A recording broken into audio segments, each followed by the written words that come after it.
What's up, everyone? My name's Cam King. This is Three Questions Podcast, episode 10. Thank you so much for everyone that has been listening. I've gotten some really good feedback from people, some audio issues, some equalizing issues. It will improve over time, as well as please keep submitting questions. You can submit questions to threequestionspodcast@gmail.com or go to my business website, ckcollective.co, find the podcast tab. Submit your questions. You can even sign up to be a guest there. I just found a sponsor for the next 40 episodes. I worked out a deal with an old contact of mine. That will be going on next episode as well. You can find these episodes on YouTube additionally, as well as on Spotify and here on Buzzsprout. Today, I have three questions that I wrote. And a lot of my sessions are focused on helping entrepreneurs, helping business people sort of improve their lives, both personally and professionally. A lot of the stuff that I have learned, whether it be my own mistakes or work experience or life experience from traveling or meeting a wide group of people from all around the country. One of the things that I consistently come across, as well as have dealt with myself, is self-sabotage, trusting the process, understanding that relationships are either here for a reason, a season, or a lifetime. And it can be very tough not to want to try and control and manipulate these things. And I feel like, again, both personally and professionally, these questions are so applicable. So many times we're afraid of success. So many times we're afraid of learning or growing or letting go. And I wrote these questions because they're often ones that I journal on. So I want to hop right into that. We'll do all the promotional stuff sort of at the end. Everyone that listens to the podcast knows about CK Collective. You know about content on my YouTube channel that I'm trying to be more consistent about. You know about the personalized sessions. You also know about the CMO for hire type things.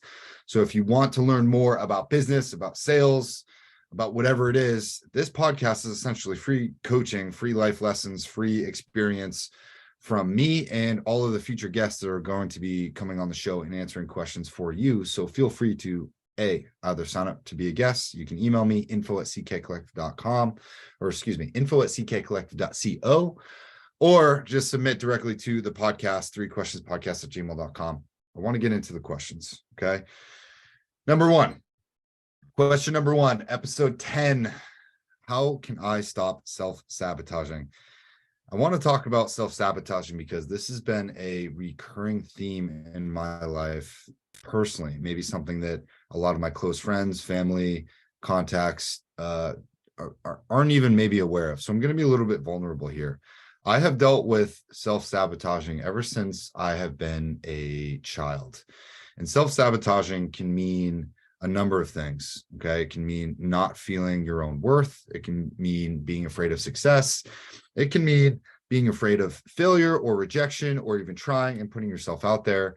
And I have self-analyzed this to death about why I continue to do this even into my 30s. I don't think it's something that we ever fully learn and stop doing. I think it is something that we have to be always conscious of, again, in business and life and relationships, which are, the crux of what it means to be a human, right? I do believe that we're all spiritual beings having a human experience, and we've come to this plane of existence to sort of manipulate energy and learn how to be our authentic selves. I truly believe that from a spiritual level. But for me right now in this human form at 33 years old, okay, how can I stop self-sabotaging? Holy cow.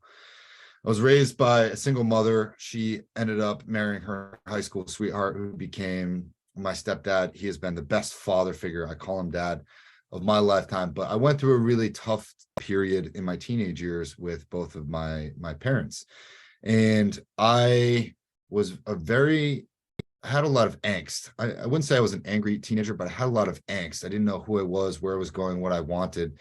And I definitely thought that I wasn't worth it. I thought I didn't belong in a lot of ways. I felt like an outcast. I think a lot of that came from me realizing that a lot of the friends or people around me, my schoolmates, whoever else, they grew up very differently, maybe more comfortably, maybe with less bumps in the road.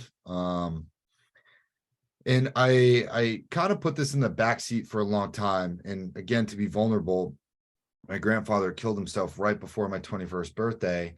And I was experiencing a lot of angst all the way up until that point. And when that happened, I went into a black hole. I don't even really remember the next 2 to 3 years after that. I couldn't tell you who I was, what I was thinking. I became very sort of catatonic, and I was hurting very bad, and it hurt my family, and it split my family apart, and it made me question a lot of things. And I experienced so much worry, anxiety, depression, anger, and I put it all into a little black box at the age of 21. And I continued to carry this throughout a 6 to 7 year relationship. After college, I moved to San Diego because I wanted to be a SEAL. And then I ended up getting a random travel job, moving to Europe for 2 years as a tour guide, where I met my ex-girlfriend at the time. Then we moved back to Boston together, dated for 6 to 7 years. Then we moved to Denver. I had always been running from this little black box. And if you know anything about me or my story, I continued to self-sabotage every time I was sitting too still for a long time. And I learned to realize, because my mother told me this, she goes, wherever you go, there you are. And that became very prevalent to me in my late 20s, after the dissolution of a relationship that sort of pulled out this black box. And I moved again. I got a job on the West Coast, and then COVID happened, and all of these things just kept happening. And it wasn't really me self-sabotaging so much as everything was linked back to me putting this stuff away and never really dealing with it. So to answer this first initial question, how can I stop self-sabotaging? You have to be willing to sit in a dark room with all of your demons, all of your hurt, and be able to process this. If you never process this stuff, it will continue to cause you to self-sabotage. And there are 4 different archetypes that I will get into in another session. And one of them is the saboteur. And the saboteur plays off of your demons, your darkness, all of your insecurities. And if you never really deal with this, and if you never pull it out of yourself and put it on paper or talk with a therapist about it, it will continue to cause you to self-sabotage. And it has taken me about 15 years to learn this lesson.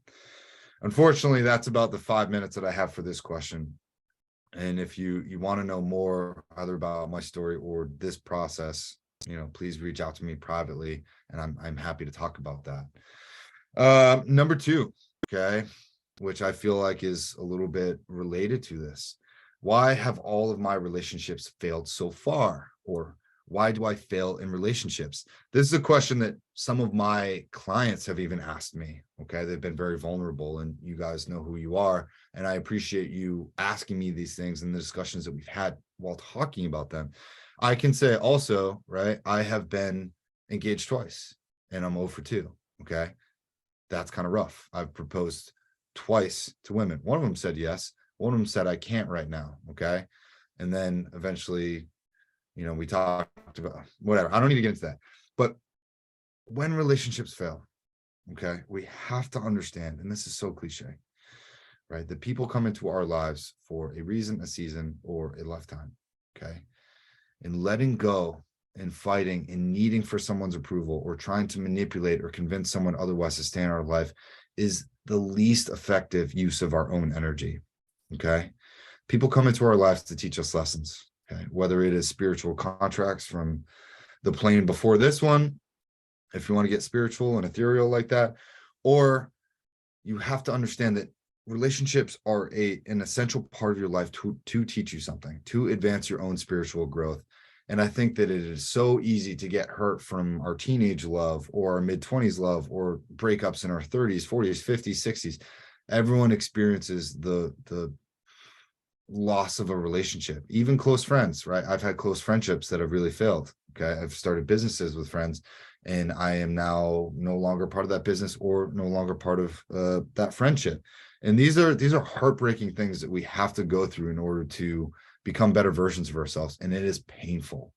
Okay. But I think so often, men especially, we don't feel the hurt before the breakup. We feel it much later. Okay. Women tend to process the end of a relationship before they actually leave that relationship. Oftentimes they will even set somebody up for the next phase of their lives. Okay. But the breakup is really the last part of a woman's emotional processing for that thing. For men, it's sort of like, okay, cool, you want to leave, fine, like I don't care, we're angry, we're upset, our ego saves us for a little while, And then inevitably we fall off the cliff, whether it be a couple weeks or a couple months later. Okay.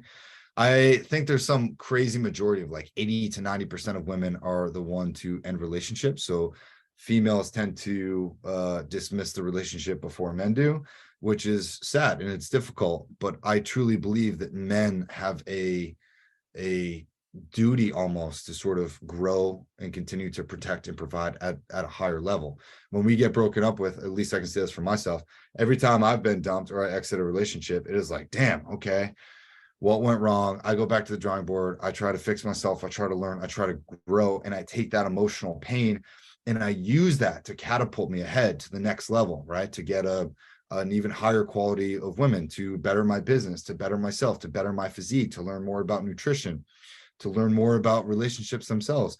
And I think that is our duty for when relationships end. I think both for men and women. I think men tend to do that primarily over a longer period of time. Women tend to move on faster. I don't really know why that is from a biological perspective. Maybe they process things a little bit quicker than men do. But to continuously ask yourself why all of your relationships fail, I think that you can probably look at a lifetime of everybody and say, wow, 100% of relationships fail because people die at the end, or 99% of people break up anyway. Okay. The divorce rate in the States, I think now is over 50%. I think it's like 53 or 54%. Would you take a job with a company that you knew had a 50-50 shot at succeeding or closing down? Probably not. Okay. But we do this anyway because relationships are a natural part of life. And I think as long as you go into a relationship wanting and willing to give, I think you can understand that, hey, I never lose. I either win or I learn. Okay. I know we all want a partner and we want someone to make us feel complete, but so many people and clients and men go into relationships thinking, oh, that person completes me. It's like, no, motherfucker, you're already complete. You should go into a relationship because you want to give selflessly to that person. I have been in a relationship where the person gave, but it wasn't selfless. I gave and it was selfless. And therefore, she had a lot of resentment that built up because the way she was giving wasn't reciprocated on my end. And that was something we didn't communicate about. Stop asking yourself why relationships fail. Go into relationships wanting and willing to give, wanting to learn, knowing that it is a spiritual process to advance your soul, your spirit to the next level, whatever that is. Okay. Stop fighting for people. Stop trying to manipulate people to stay in your life. Stop trying to control others. Okay. Surrender, surrender, surrender. That's all I can say. My time is up for that question. Question number 3, episode 10, 3 Questions podcast. Why is it so hard to trust the process? This is a good one. Holy cow. I am trying to figure this one out for me. I have been asking myself all the time. One of my mantras is trust the process, Cam. Trust the process, trust the process. Everything's working out for you. I say this mantra all the time. Okay. The things that I'm learning in my day job, the things that I'm learning in my private life, I have to say, trust the process. You're right where you are. Stop comparing yourself. I have to tell myself this many, many times a day. When I compare, when I contrast, when I look back, when I look at others, it would be so easy for me to get down in my current predicament. And oftentimes it does. I think it is very hard to trust the process because we live in a world of instant gratification. Okay. We live in a world where if you live close enough, you can get something bought off Amazon and buy the same day. I can go to the grocery store and nearly get any food that's ever been invented or created or grown. Okay. I can go out and get any type of food in and around town. I can pull up an app. I can find 200 people that I can go out on a date with on a Saturday night if I wanted to. Our world of instant gratification, of notifications, of free dopamine is a dangerous world. Okay. But all things that are worth doing are all things that take a long time. Okay. The longer and harder that something is to do, the more value we assign to it. And I think that trusting the process and knowing that, hey, whether you're an entrepreneur or whether you're a guy who's trying to lose weight, trusting the process, knowing that, hey, even if I go and I run 2 miles and I do all my cardio stuff today at the gym, I may only drop half a pound, a quarter of a pound. Okay. But if I do this day in, day out, 5-6 days a week for the next 2-3 months, I'm going to be down 5, 10, 15, maybe even 20 pounds. Okay. If you're trying to eat better and you know that shopping on the outside of the grocery store is the best way to do it and avoiding the aisles where we have all that highly processed sugar and shit food. is a bad thing. Continuing to shop on the outskirts of the store, going to the vegetables first, okay, is always a good way of going about it. You have to trust the process. Trusting the process doesn't always mean seeing results on a daily basis, okay? But if we post content or we post something on Instagram, we see all of those likes instantly. That makes us feel good. We get that free dopamine, okay? What you should be chasing is endorphins, not dopamine. And trusting the process is an endorphin chase, okay? It is setting up something really long, really hard, and chipping away at it every single day. Think about the guy that carved, what's his name? I used to know this. Think about the guy that carved all those presidential faces, okay, into Mount Rushmore. He knew what he was doing. He had to trust the process. How long did that take? Here's a little homework assignment for you. Go look up the guy or the guys or the women or the group that carved the faces of Mount Rushmore. See how long it took. I guarantee it took a freaking while. That's trusting the process. Going in, doing day by day, doing what you're doing, your head's down, you're getting the work done. You're not looking up and going, we have so much more to go. That is putting your head down, doing what you need to do. Okay. To me, that's the modern day hero. Okay. I know there's so many freaking superhero movies out there. And the best part about all the Marvel and DC movies and hero stuff that we see out there is those movies remind us and show us the best versions of ourselves. Okay. All of those DC movies, Marvel movies, Batman, Spider-Man, Superman, those heroes, those characters show us the best parts of what it means to be a human being. And sometimes that means silently getting up before sunrise, putting on your cape, going to work so that you can protect and provide for your family. It means staying in shape physically. It means paying the bills so you can keep the lights on. It means buying the healthy food so you can take care of the people that you love. It means walking your dog. It means having the patience. Those heroes, those modern day heroes, we don't ever hear about them, but those guys, those men, women, those people are out there day in and day out, driving to work, doing what they need to do. Okay. Those people are heroes.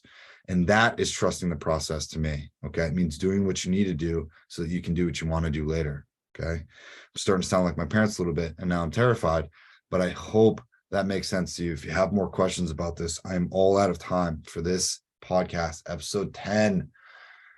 Thank you for listening. It has been really fun. I'm going to get more guests onto this so they can introduce themselves and share a little bit about their stories. If you would like to hop on and be a guest yourself, talk about your story, send me some questions, shoot me an email. I would love to have you on.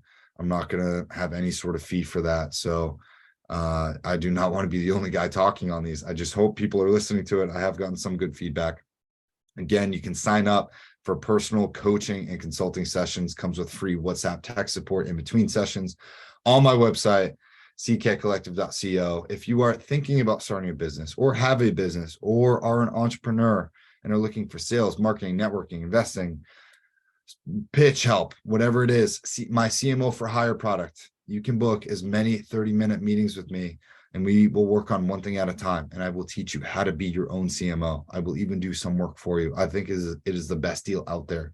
If you need help with financing any of this stuff, let me know. We'll find a way. Okay. I don't do this for money, but I find that when clients put money down, they tend to get serious about their own work ethic. Okay. Other takeaways for you. Please keep sending in feedback. Please keep sending in questions. I hope this has been a productive session, and I hope you guys have a great rest of your day. Thank you very much for listening to 3 Question Podcast. My name is Cam, and I'll see you in episode 11.